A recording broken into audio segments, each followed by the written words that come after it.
काशीदीप prime news में आपका स्वागत है। ताज़ा खबरों को देखने के लिए बने रहिए। आप देख रहे हैं वाराणसी से ताज़ा खबर। जय सेवा जय बड़ा देव जय गोंडवाना। 17 दिसंबर 2023 रविवार को मुगलसराय आर्य धर्मशाला पर चंदौली गोंड समाज द्वारा वार्षिक महासम्मेलन का कार्यक्रम आयोजित किया गया, जिसमें समाज के नेतृत्वकर्ता, बुद्धिज्म, वैचारिक क्रांति, समाज सुधारक महानुभाव द्वारा प्रेम भाव, बंधुत्व, भाईचारा का संगठनात्मक एवं संवर्धन प्राप्त हुआ। कार्यक्रम में वक्तागर सुक्खू सिंह मरावी भूमक वाराणसी, छबीले गोंड भूमक चंदौली, घनश्याम गोंड, रमाशंकर गोंड, नरेंद्र पोया, राधेश्याम गोंड, राहुल गोंड, बाबूलाल गोंड, उमेश चंद्र गोंड, प्रोफेसर राजवंशी जी आदि गोंड समाज के नौजवान साथीगण मौजूद रहे। नाजिया बेगम की रिपोर्ट, चंदौली।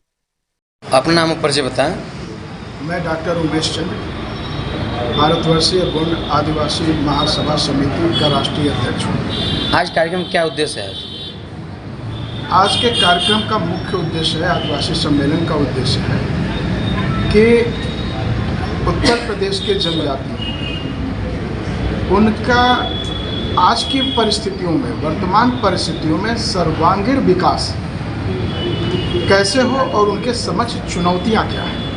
अब इस सर्वांगीण विकास के अंदर शिक्षा, रोजगार, स्वास्थ्य और सबसे बड़ी चीज़ ह्यूमैनिटी, बंधुता, जिसको संविधान में कहा गया है प्रमोट फ्रैटर्निटी, इसका अभाव होता जा रहा है। बंधुता का जो अभाव है, समाज के बीच में जो नकारात्मकता भरी हुई है, उसके प्रति लोगों को सचेत करना, और आदिवासियों का जो रूढ़ी है, जिसको इस समय हम लोग गोंडी धर्म के नाम से जानते हैं, वास्तविक वो रूढ़ी है, उसमें जो सामुदायिक व्यवहार, बर्ताव, उसका क्या महत्व है, जिसके कारण लोगों के बीच में बंधुता स्थापित हो। क्योंकि बगैर बंधुता स्थापित किए आप भारत को लोकतंत्रात्मक गणराज्य नहीं बना सकते। इसके ऊपर एक प्रबोधन, और सबसे बड़ी बात, जब तक बंधुता नहीं होगी तब तक संगठन नहीं मजबूत होंगे, और संगठन जो हम भारत के लोग हैं,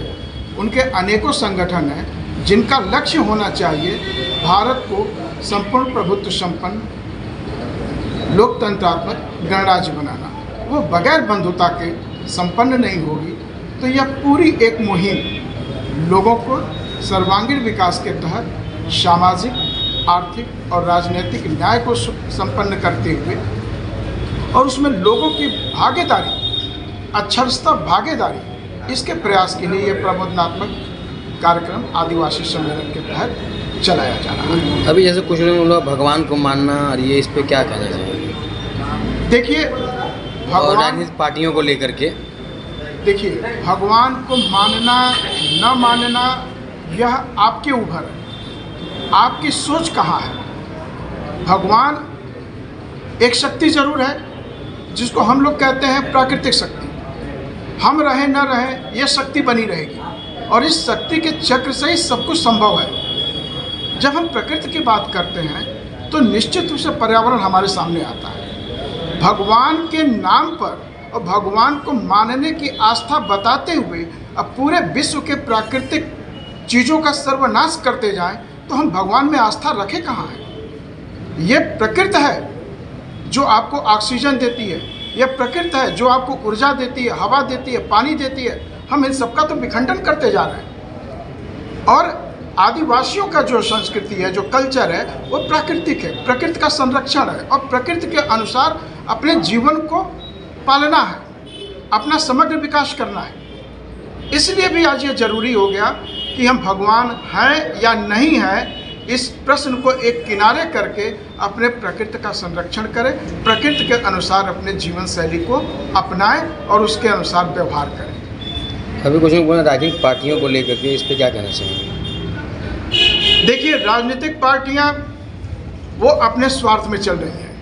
इन पार्टियों को कहीं ये मतलब नहीं है कि संविधान सभा में लिए गए शपथ, जो भारत को लोकतंत्रात्मक गणराज्य बनाना है और यहाँ के समस्त नागरिकों को सामाजिक, आर्थिक और राजनीतिक न्याय, विचार, अभिव्यक्ति, विश्वास, धर्म और उपासना की स्वतंत्रता, अवसर